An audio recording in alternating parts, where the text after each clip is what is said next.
बिस्मिल्लाहिर्रहमानिर्रहीम अल्हम्दुलिल्लाहि रब्बिल आलमीन वमा अरसलनाका इल्ला रहमतल लिल आलमीन बाद अज़ खुदा बुज़ुर्ग तुई किस्सा मुख्तसर। नाज़रीन, प्रोग्राम फ़िक्र सुकून के साथ आपकी फ़िक्र सुकून के लिए मैं हूँ आपका मेज़बान अज़हर इकबाल साबरी। नाज़रीन, बहुत सी जगहों पर ऐसा देखा गया है कि एक लड़की जिसको इस बात की ख्वाहिश और चाह होती है कि वो अपने ससुराल जाकर एक अच्छी ज़िंदगी गुजारने की ख्वाहिशमंद होती है, उसको वो माँ का प्यार चाहिए होता है जो उसकी माँ ने उसको बचपन से लेकर और अब तक की जवानी तक, उसके बड़े होने तक उसको दिया होता है। हर वो ख्वाहिश जो उसकी उसके घर में पूरी की जाती है और हर वो चीज़ और हर मोहब्बत जो उसको उसके घर में दी जाती है, उसको एक बाप का प्यार, उसको एक माँ का प्यार, उसको अपने बहन भाइयों की तरह प्यार करने वाले लोग चाहिए होते हैं। सिर्फ़ उसकी ख्वाहिशात सिर्फ़ यही नहीं होती है कि मुझे उसी तरह से जिस तरह से अपने घर में सुकून और कपड़े मिला करते थे, खाने को मिला करता था, सिर्फ़ वो यही ख्वाहिश लिए अपने खावंद की तरफ नहीं जाती है। उसके दिल में बहुत सी ख्वाहिशात ऐसी भी होती हैं और सबसे बढ़कर जो ख्वाहिश है वो एक माँ की मोहब्बत है कि उसे किस तरीके से उस माँ की मोहब्बत को अपने अंदर समोना है जो उसकी हकीकी माँ ने उससे की थी। इसीलिए सरकार दो आलम सल्लल्लाहु अलैहि वसल्लम ने फरमाया कि तुम अपने जिससे तुम्हारी शादी हो उसके वालिदैन को भी अपने वालिदैन की तरह समझना, उनसे भी उसी तरीके से मोहब्बत करना। लेकिन बदनसीबी ये है कि यहाँ पर हमारा माशरा कुछ किसी और तरफ चला गया है। रस्म व रिवाज, बच्चों को हिदायत, बिलखुसूस उसकी वालिदा की तरफ से जो हिदायत की जाती हैं, अब किसी और तरफ चली गई हैं।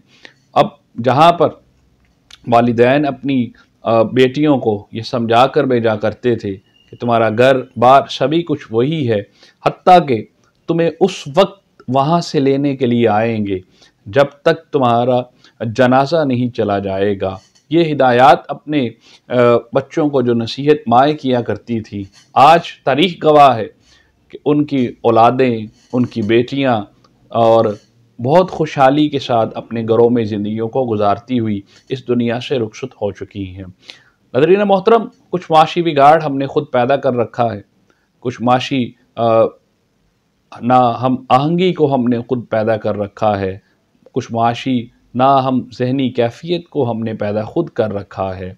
इसी तरीके से जो बहू अपनी ससुराल जाती है, वहाँ एक माँ को भी यही चाहिए कि मेरी बेटी जो मैंने ख़ुद रुखसत कर दी है, आज जो मेरे घर में एक दूसरी बेटी आने वाली है, काश मैं उसको भी वही प्यार दे सकूं जो मैं अपनी बेटी को देती थी। तो बात और मामला ही हल हो जाता है।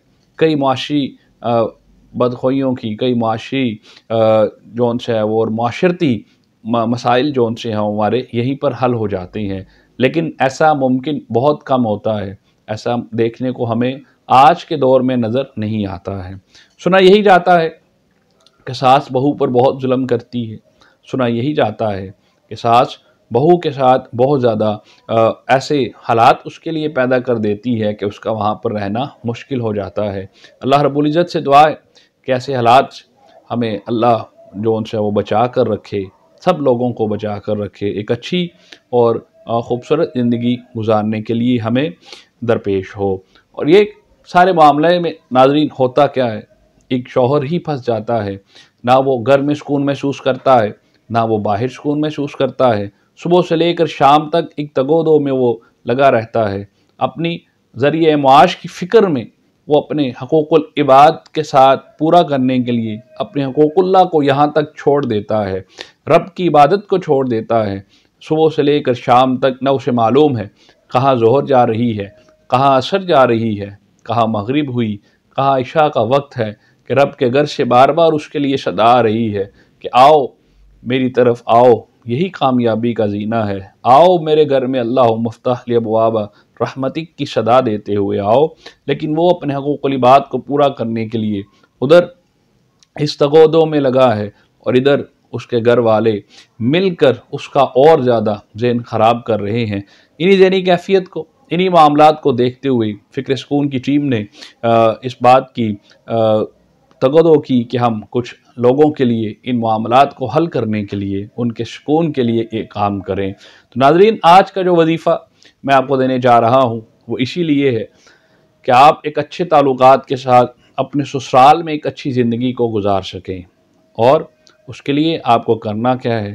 درود پڑھیں اپنے رب کی بارگاہ میں اور اپنے نبی کریم رؤوف رحیم صلی اللہ علیہ وآلہ وسلم پر ہم سے فکر سکون سے جس نے جو بھی وظائف لینے ہیں انشاءاللہ ملیں گے اسی کو، فائدہ بھی اسی کو ہوگا یقیناً جو درود کی کیفیت میں درود کے ساتھ چلیں گے۔ تو انشاءاللہ آپ کیا کریں کہ سورہ یاسین کی آخری آیت فَسُبْحَانَ الَّذِي بِيَدِهِ مَلَكُوتُ كُلِّ شَيْءٍ وَإِلَيْهِ تُرْجَعُونَ اس کو وظائف میں پڑھا کریں۔ 11 بار ایک باری میں آپ کو پڑھنے ہیں۔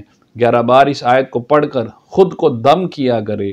وہ خاتون جس کو اپنی سسرال میں عزت نہیں ملتی ہے، جس کو اپنے سسرال میں کچھ نہیں سمجھا جاتا، اس کو چاہیے سورہ یاسین کی آخری آیت اول آخر درود ابراہیمی پڑھ کر 11 بار خود کو دم کیا کرے اور یقیناً یاد ہو جائے گی۔ جتنا دم کر سکتے ہیں اپنے آپ کو اتنا دم کریں، بار بار کریں، اتنا آپ کر سکتے ہیں صبح دوپہر شام دن میں 5 مرتبہ، اور اللہ سے دعا کریں۔ یقیناً انشاءاللہ آپ کو اسی گھر میں جس گھر میں کوئی عزت کوئی فوقیت نہیں تھی، اللہ آپ کی محبت سبھی سسرال والوں کے دلوں میں ڈال دے گا، خاص کر اس ساس کے دل میں جس سے آپ کافی پریشان رہتی ہیں۔ اور اس کے بعد اگر آپ نے اس سے بھی بڑھ کر کام کرنا ہے، ساس آپ کو زیادہ تنگ کرتی ہے یا پھر ایسا کوئی معاملہ ہے، تو آپ یقیناً سورۃ المزمل میں آنے والے وہ 4 الفاظ وَقَانَتِ الْجِبَالُ كَثِيبًا مَهِيلًا کہ یا اللہ پھر سن لیں سورۃ المزمل میں آنے والے وہ 4 الفاظ وَقَانَتِ الْجِبَالُ كَثِيبًا مَهِيلًا 101 بار روزانہ کسی بھی نماز کے ساتھ ملاتے ہوئے صرف ایک بار آپ نے اس کو پڑھنا ہے کہ اللہ میری ساس کے ذہن میں میرے لیے جو کوئی بھی مختلف یا بدخیالی ہے یا غصہ ہے یا اگر ان کے اوپر کسی نے کسی قسم کا کوئی عمل کر رکھا ہے، مولا اپنی رحمت سے اتار دے اور میرے لیے اس گھر کو باعث سکون اور باعث جنت فرما اور مجھ پر رحمت فرما۔ یقیناً وہ رب سننے والا ہے، وہی سب کی صداؤں اور وہی سب کی التجاؤں کو سننے والا ہے۔ اگر اس سے بھی معاملے آپ کے حل نہیں ہوتے ہیں، خدا نہ خواستہ انشاءاللہ یقیناً حل ہو جائیں گے۔ جب آپ صرف اپنے رب کی طرف رجوع رکھیں گے تو یقیناً کیوں نہیں حل ہوں گے۔ اور صدق کے دل سے پڑھیے۔ اگر آپ کو ہم سے کچھ چاہیے مزید تو آپ ہمیں کمنٹس بھی کر سکتے ہیں یوٹیوب پر۔ یقیناً ہمارے چینل کو سبسکرائب کریں اور اس سے جتنا فائدہ لے سکتے ہیں لیں۔ اور اس کے بعد اگر آپ کو واٹس ایپ پہ براہ راست مجھ سے کچھ چاہیے، ہم آپ کی خدمت میں حاضر ہیں۔ یقیناً چونکہ ہم بیٹھے ہی اسی کام کے لیے ہوئے ہیں، انشاءاللہ آپ آ سکتے ہیں اور ہم سے اس کے بارے میں گفتگو کر سکتے ہیں، پوچھ سکتے ہیں۔ انشاءاللہ ہم آپ کے لیے حاضر ہیں۔ اجازت دیجیے فکر سکون کی ٹیم کے ساتھ۔ السلام علیکم ورحمۃ اللہ وبرکاتہ۔